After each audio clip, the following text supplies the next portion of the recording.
കർത്താവായ യേശുക്രിസ്തുവിൻ്റെ പരിശുദ്ധമായ നാമത്തിൽ എല്ലാ പ്രിയപ്പെട്ടവർക്കും മോർണിംഗ് ഡ്യൂവിൻ്റെ മറ്റൊരു പ്രഭാത വചന ധ്യാനത്തിലേക്ക് സ്വാഗതം. കഴിഞ്ഞ ദിവസം നമ്മൾ ചിന്തിച്ചു തുടങ്ങിയതായ വേദഭാഗം മത്തായിയുടെ സുവിശേഷം 25-ാം അധ്യായം അതിൻ്റെ 14 മുതലുള്ള വേദഭാഗങ്ങളാണ്.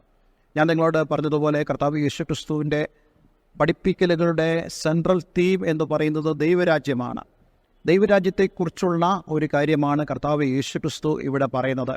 അതായത് കർത്താവ് യേശുക്രിസ്തു വളരെ വ്യക്തമായി പറയുന്നത് തൻ്റെ ഈ ഭൂമിയിൽ നിന്നുള്ള വിടവാങ്ങൽ, എന്നാൽ അതോടൊപ്പം തന്നെ കർത്താവ് നമ്മെ ഓരോരുത്തരെയും ഏൽപ്പിക്കുന്നതായ കാര്യങ്ങളെക്കുറിച്ചുമാണ്.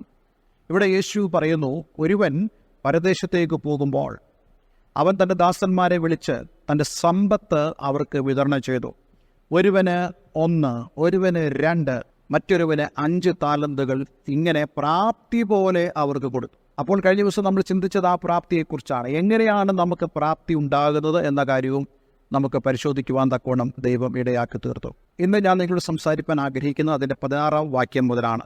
5 താലന്ത് ലഭിച്ചവൻ ഉടനെ ചെന്ന് വ്യാപാരം ചെയ്ത് വേറെ 5 താലന്ത് സമ്പാദിച്ചു. അങ്ങനെ തന്നെ 2 താലന്ത് ലഭിച്ചവൻ വേറെ 2 നേടി. 1 ലഭിച്ചവനോ പോയി നിലത്ത് ഒരു കുഴി കുഴിച്ച് യജമാനൻ്റെ ദ്രവ്യം മറച്ചു വെച്ചു.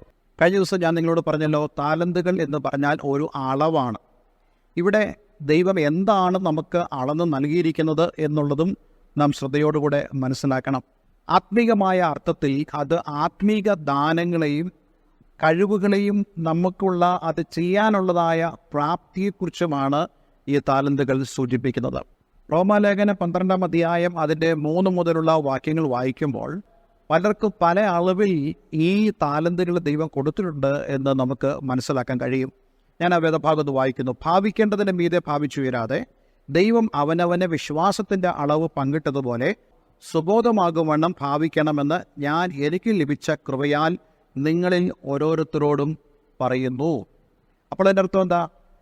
വിശ്വാസത്തിൻ്റെ അളവ് പല രീതിയിലാണ്. എല്ലാവർക്കും ഒരുപോലെയല്ല വിശ്വാസം. അപ്പോൾ അതുകൊണ്ട് തന്നെയാണ് നമ്മളുടെ താലന്തുകൾ വ്യത്യാസപ്പെട്ടിരിക്കുന്നത്.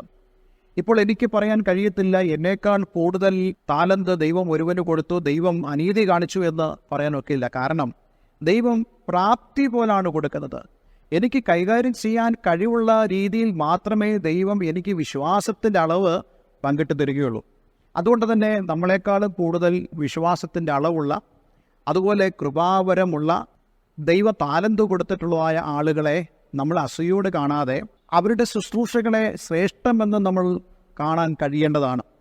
ഇന്നത്തെ വലിയൊരു പ്രശ്നം അതാണ്. പലപ്പോഴും പലരും അസൂയ മനോഭാവത്തോടെ ശുശ്രൂഷകരെ നോക്കിക്കാണുന്ന അനുഭവങ്ങളുണ്ട്. ഒരു കാര്യം ഉറപ്പാണ്, ദൈവം വിവിധ അളവുകളിലാണ് നമുക്ക് ദാനങ്ങളെ നൽകിയിരിക്കുന്നത്. അത് നമ്മുടെ പ്രാപ്തി പോലാണ്. തീർച്ചയായിട്ടും ഈ 3 പേർക്കും യജമാനൻ കൊടുത്തത് വ്യത്യസ്ത അളവിലാണെങ്കിലും അവരുടെ വിശ്വസ്തത എന്ന് പറയുന്നത് തുല്യ അളവിലാണ് ദൈവം അളക്കുന്നത്. ഇവർക്കെല്ലാം കൊടുക്കുന്ന പ്രതിഫലവും തുല്യമാണെന്നും വിശുദ്ധ വേദപുസ്തകം നമ്മോട് വ്യക്തമായി പറയുന്നു. അതുകൊണ്ട് ഇന്ന് എന്നെ കേൾക്കുന്ന പ്രിയമുള്ളവരെ, ദൈവം എനിക്ക് കുറച്ചേ നൽകിയിട്ടുള്ളൂ എന്നതുകൊണ്ട് നിങ്ങൾ പ്രയാസപ്പെട്ടിരിക്കേണ്ട കാര്യമില്ല. നമ്മുടെ പ്രതിഫലം ഒന്നാണ്. 9-ാം മണി നേരത്ത് വരുന്നവനും 3-ാം മണി നേരത്ത് വരുന്നവനും 5-ാം മണി നേരത്ത് വന്ന് ജോലി ചെയ്തവനും കിട്ടുന്ന പ്രതിഫലം ഒന്ന് തന്നെയാണ്. അതുകൊണ്ടാണ് ഇവിടെ പറയുന്നത് ദൈവം നൽകുന്ന പ്രതിഫലം ഒന്നാണ്. താലന്തുകൾ വ്യത്യസ്തമായിരിക്കാം. അതുകൊണ്ട് നമ്മൾ അസൂയപ്പെടരുത്, അത്യാഗ്രഹപ്പെടരുത്. ദൈവം നൽകുന്ന പ്രതിഫലം ഒന്നാണ്. പക്ഷേ വിശ്വസ്തതയ്ക്ക് പലപ്പോഴും വ്യത്യാസം വരാറുണ്ട്. അത് മാനുഷികമായ ഒരു പ്രശ്നമാണ്. അതുപോലെ തന്നെ ഈ വാക്യങ്ങളിൽ നമ്മൾ കാണുന്നതായ ഒരു കാര്യം, ദൈവം നമുക്ക് പല കഴിവുകൾ നൽകിയിട്ടുണ്ടെങ്കിലും, പല വിഭവങ്ങൾ ദൈവം നമുക്ക് നൽകിയിട്ടുണ്ടെങ്കിലും നമ്മളത് ഉപയോഗിക്കുന്ന രീതിയും വളരെ വ്യത്യാസമാണ്. ലൂക്കോസിൻ്റെ സുവിശേഷം 19-ാം അധ്യായം അതിൻ്റെ 13 മുതലുള്ള വാക്യങ്ങൾ വായിക്കുമ്പോൾ നമുക്ക് ഇതേ കാര്യങ്ങൾ ദർശിക്കുവാൻ കഴിയുന്നതാണ്. എന്താണ് ഈ ഒരു കാര്യം നമ്മെ പഠിപ്പിക്കുന്നത്? നമ്മുടെ മനോഭാവങ്ങൾ നന്നായിരിക്കണം.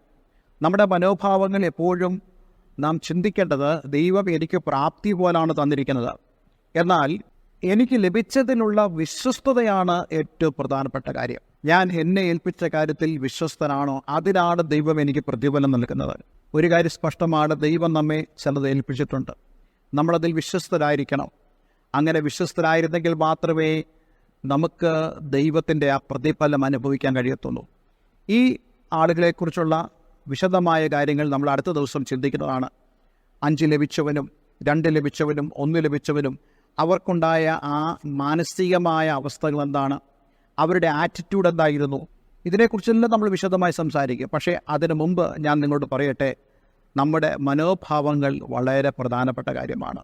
ദൈവത്തിൻ്റെ പരിശുദ്ധാത്മാവ് നമ്മെ നിയന്ത്രിക്കുവാൻ നാം ഏൽപ്പിച്ചു കൊടുക്കണം. പലപ്പോഴും നമുക്കറിയാം, നമ്മളെല്ലാവരും തന്നെ മനുഷ്യരാണ്. മനുഷ്യ സഹജമായ സ്വഭാവങ്ങൾ നമ്മളിലുണ്ട്.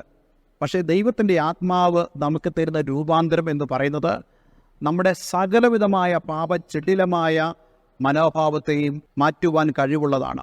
റോമലേഖനം 12-ാം അധ്യായത്തിൽ നമുക്ക് വായിക്കാൻ കഴിയുന്നുണ്ട്, രൂപാന്തരപ്പെടുത്തുന്ന ദൈവത്തിൻ്റെ ആത്മാവ്, റിന്യൂവിങ് ദ സ്പിരിറ്റ്, നമ്മുടെ ആത്മാവിനെ പുതുക്കുന്നതായ ദൈവത്തിൻ്റെ ആത്മാവ്. ആ ദൈവത്തിൻ്റെ ആത്മാവിന് നാം കീഴ്പ്പെട്ടിരുന്നാൽ ഈ രൂപാന്തരപ്പെടൽ അനുഭവിച്ചറിയുവാൻ സാധിക്കും. അതെ, നമ്മെ ഓരോരുത്തരെയും ദൈവം രൂപാന്തരപ്പെടുത്തുവാൻ ആഗ്രഹിക്കുന്നു. ഏറ്റവും പ്രധാനപ്പെട്ടത് അവൻ്റെ കൈക്കീഴെ നമ്മൾ താണിരിക്കുക എന്നുള്ളതാണ്. പത്രോസിന്റെ ലേഖനത്തിൽ പറയുന്ന പോലെ, അതുകൊണ്ട് അവൻ നിങ്ങളെ തക്ക സമയത്ത് ഉയർത്തേണ്ടതിന് അവൻ്റെ ബലമുള്ള കൈക്കീഴെ താണിരിക്കുക.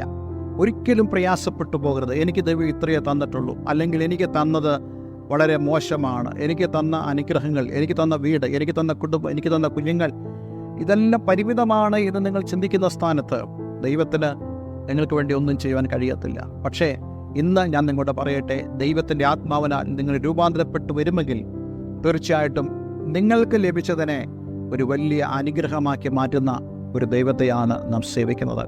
ഒരു നിമിഷം നമ്മുടെ കണ്ണുകളടച്ച് നമുക്ക് പ്രാർത്ഥിക്കാം. സ്വർഗീയ പിതാവേ, ഇന്ന് ഞങ്ങളെ കേൾപ്പിച്ച ഈ മനോഹരമായ വചനത്തിനായി സ്തോത്രം.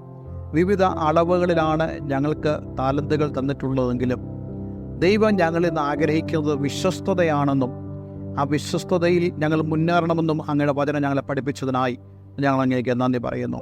കർത്താവെ, മാനുഷികമായ ചില സ്വഭാവങ്ങൾ ഞങ്ങളുടെ ജീവിതത്തെയും ഞങ്ങളുടെ ശുശ്രൂഷകളെയും ഞങ്ങളുടെ ആത്മീയ ജീവിതത്തെ തകർക്കുമ്പോൾ ദൈവത്തിൻ്റെ ആത്മാവിനാലുള്ള രൂപാന്തരം, പുതുക്കപ്പെടൽ അനുഭവിപ്പാൻ ഞങ്ങളെ സഹായിക്കണമെന്ന് പ്രാർത്ഥിക്കുന്നു. വചനം കേട്ടവരെ ഞാൻ യേശുവിൻ്റെ നാമത്തിൽ അനുഗ്രഹിക്കുന്നു. എല്ലാ നന്മകളാലും അങ്ങ് നിറയ്ക്കുകയും അനുഗ്രഹിക്കുകയും ചെയ്യണം.